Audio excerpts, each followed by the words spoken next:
GIST é uma sigla em inglês, a gente não tem uma tradução exata para isso no Brasil, né, que são os gastrointestinal stromal tumors, ou seja, a tradução do nome em português, não da sigla, é tumores estromais gastrointestinais. Como o próprio nome diz, é um tumor que começa no estroma, ou seja, não na mucosa, não na superfície, nem na profundidade do órgão, começa na parede do órgão, geralmente no trato gastrointestinal. A gente sabe que existem exceções hoje para isso, a gente sabe que alguns tumores podem começar eventualmente no peritônio, ou às vezes até em alguns outros órgãos da vizinhança, mas tem gente que achando que, já que esses tumores são parecidos, mas não iguais, talvez devam receber um outro nome, já tem gente chamando de GIST extraperitoneal, GIST extradigestivo, ou até usando uma sigla de GANT, não, dando um nome diferente. Mas a grande maioria dos tumores estromais são um tipo de sarcoma, um tipo de tumor de um tecido que chama mesênquima, que faz a estrutura da parede do tubo digestivo. A grande parte dele está localizada no estômago, chega a 50% dele está localizada no estômago, mas ele pode se localizar em qualquer parte do tubo digestivo, desde o esôfago, o estômago, o duodeno, intestino delgado, reto ou até o peritônio que está ao redor. Existe uma síndrome que causa GIST genético, mas é uma síndrome muito rara, geralmente da GIST pediátrico, da GIST em crianças.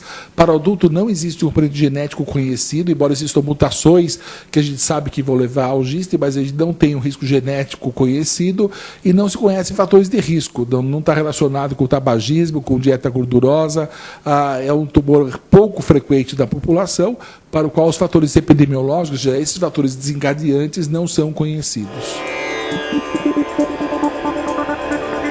Pessoas que têm GIST, geralmente têm alguma característica da instabilidade genética. Então, hoje que a gente consegue curar os pacientes de GIST, ou pelo menos dar uma sobrevida bastante prolongada para esses pacientes, tem sido muito comum esses pacientes tratados por GIST fazerem outros tumores que não tem nada a ver com GIST. Então, fazer um adenocarcinoma de aparelho digestivo de delgado ou de colo, ou fazer um tumor de mama, ou fazer um câncer de pulmão. Então, existe um número maior do que na população em geral. Então, quem teve um GIST tem um risco maior para ter outras neoplasias, embora a gente não consiga dizer qual vai ser essa neoplasia, mas a gente sabe que essa instabilidade genética dá um risco maior.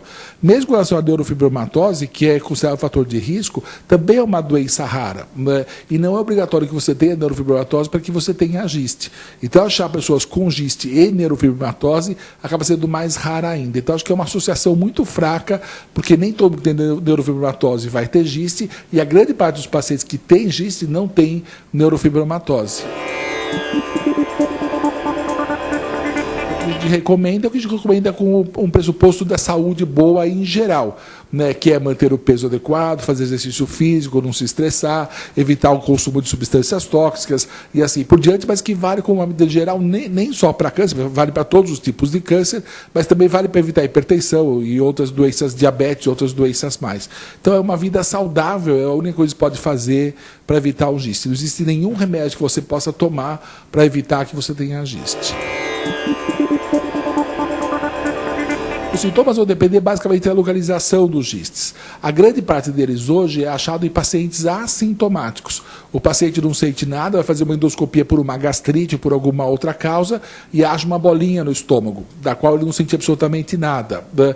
Então, a grande parte, mais da metade dos pacientes, vai achar por acaso em outros exames. Vai fazer uma colonoscopia, acha um pólipo, faz a biópsia e por acaso era um GIST, ou faz uma tomografia, acaba vendo uma massa abdominal, ou faz um ultrassom e vê uma massa abdominal e se descobre depois que essa massa era um GIST.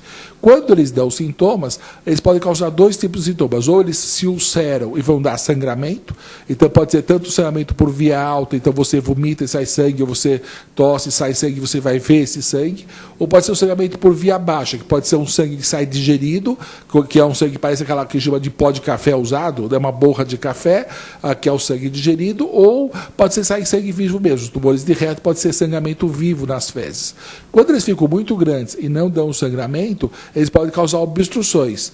Então, pela massa tumoral, quando ele está dentro do tubo digestivo, esse aumento do volume da massa entope o intestino e causa síndromes obstrutivas. Então, a obstrução e o sangramento são os dois sintomas principais nesse tipo de doença. tumores que dão diarreia, flushing, são os tumores neuroendócrinos, né? Os tumores neuroendócrinos é um outro grupo de doença que produz peptídeos vasoativos e que dão esses sintomas. Então, esses sintomas, assim, claro, você pode ter dor abdominal num giste, se você tiver um tumor de delgado que começa a obstruir o seu intestino, isso vai dar cólica pela obstrução.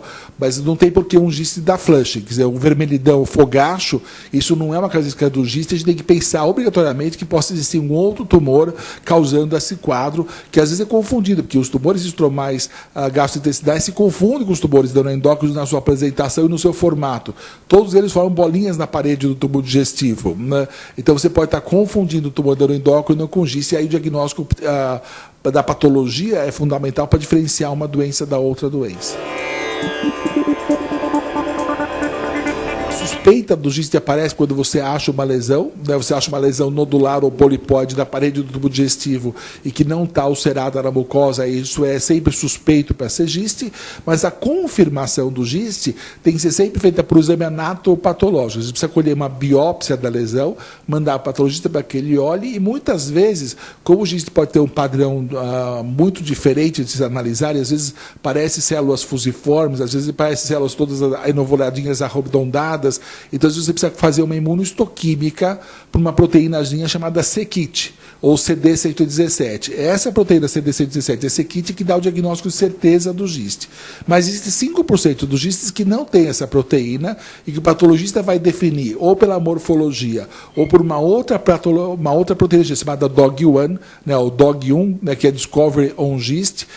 Nessa proteína ele vai confirmar o diagnóstico de giste. E em casos mais extremos, precisa fazer uma análise dos genes para procurar, então, as mutações do gene do c-KIT, né, ou procurar as mutações do gene do PDGRF-alfa, que é uma proteínazinha que tem na superfície das células, e essas mutações, então, vão caracterizar o giste. Então, o diagnóstico é sempre feito por uma biópsia, que é olhada pelo patologista, que pode dar um diagnóstico já morfológico, ou precisar de uma imunohistoquímica, e ele vai procurar, então, o CD117, que é o c-KIT, ou o DOG1, para daí dar o diagnóstico de giste. E se nada disso for conclusivo e o diagnóstico ainda for suspeito de ser giste, a análise molecular do tumor. O que a gente pede para prestar atenção são os sinais de alarme que a gente tem para câncer, né? Para câncer em geral, ou seja, nódulos que você palpe ou perceba que não apareça. Mas quando está no tubo digestivo, geralmente é uma coisa interna, você não vai ver. Manchas na pele, que é importante para melanoma, o giste também não dá, né? Alterações de hábito intestinal, isso ele pode dar. Se você começou a ter dificuldade para engolir, pode ser o tumor de esôfago. Se está tendo uma dor de estômago que não melhora com nada, uma sensação constante de plenitude gástrica, pode ser um tumor de estômago. A gente vê pacientes com giste, com tumores de estômago de 10 centímetros, né? Parece que você engoliu uma manga. Então, esse paciente, assim, muitas vezes, ele tem a sensação de estar sempre com o estômago cheio, porque ele está com o estômago cheio, tem um tumorzão de 10 centímetros lá. E a gente já viu muitos pacientes serem operados nessa circunstância, né, de tumores grandes de estômago. Então, o mais importante é a pessoa se perceber e sentir se há alguma coisa diferente. Então, no caso do giste, é alguma alteração do hábito intestinal ou a presença de algum sangramento. Raramente os gistes vão dar a perda de peso, que eles, no começo do quadro clínico eles não costumam dar metástase, só vão dar metástase numa fase muito mais avançada da doença. Então, esperar a perda de peso, esperar por outros sintomas, não tem como. Então, assim, só que ninguém vai no médico, não sente absolutamente nada, né? Então, acho que você até pode fazer um check-up anual, mas mesmo que você faça um check-up anual, uma endoscopia digestiva alta nem sempre faz parte desse check-up, né? A não ser que você tenha a queixa, e coloscopia a gente faz muitas vezes de 5 em 5 anos. E o intestino delgado, onde pode aparecer uma parte importante do giste, chega de 30% pode aparecer o intestino delgado, não é avaliado nos exames, a gente não tem como fazer os exames para isso. Então, o mais importante é você perceber que alguma coisa não está bem no seu corpo, né? E aí sim, aí o gastroenterologista que vai ver esse doente tem que estar atento para a possibilidade de que possa existir um giste por trás daquele processo. Mas o paciente em si, é difícil ele procurar alguma coisa, já que não dá um sintoma específico, sabe? Não é um nódulozinho que você palpa, uma mancha na pele ou uma outra coisa que você possa identificar. Seu corpo não muda por acaso, quer dizer, eu sei que você mudou, sabe? Você resolveu virar vegetariano e seu intestino ficou mais solto, é uma mudança esperada. Você resolveu parar de comer carne vermelha e perdeu peso, é uma mudança esperada. Agora, você não mudou a dieta, não mudou os seus hábitos, está está perdendo peso, seu intestino está funcionando de uma forma diferente, mais preso, mais solto do que ele estava, alguma coisa pode estar errado. Quer dizer, a grande parte dos pacientes que tem sangramento intestinal, que tem sangramento retal nas fezes, é hemorroida, né? Mas o fato de você achar que é uma hemorroida não quer dizer que não possa ter alguma coisa por trás da hemorroida. E a gente já teve pacientes até que foram operados por causa da hemorroida, e depois da cirurgia da hemorroida o sangramento continuou, daí se pesquisou que tinha mais coisas acontecendo. Então, assim, se você tiver um sangramento intestinal, pode ter uma chance imensa de ser hemorroida, mas a gente tem que sempre pensar que pode existir mais coisas, e por isso tem que ser investigado sempre. Mas, de fato, para esses tumores mais raros, né, como o tumor neuroendócrino, não existe recomendação de rotina, como a gente faz para a mama, para o Papa Nicolau, para o exame da próstata. A gente não tem uma recomendação de rotina para a gente fazer rastreamento. Então, como diz uma paciente minha, existem situações onde até na desgraça a gente tem que ter sorte, né? Então, você tem que ter um tumor que se manifeste precocemente ou que você ache por acaso, né? A gente tem pacientes que foram fazer ultrassom pensando que tinha pedra na vesícula e acharam uma massa tumoral no duodeno, que é vizinho da vesícula, né? Então você vai fazer por uma coisa e fala assim, mira no pé, acerta na cabeça, né? Então tem coisa que precisa ter sorte na vida também.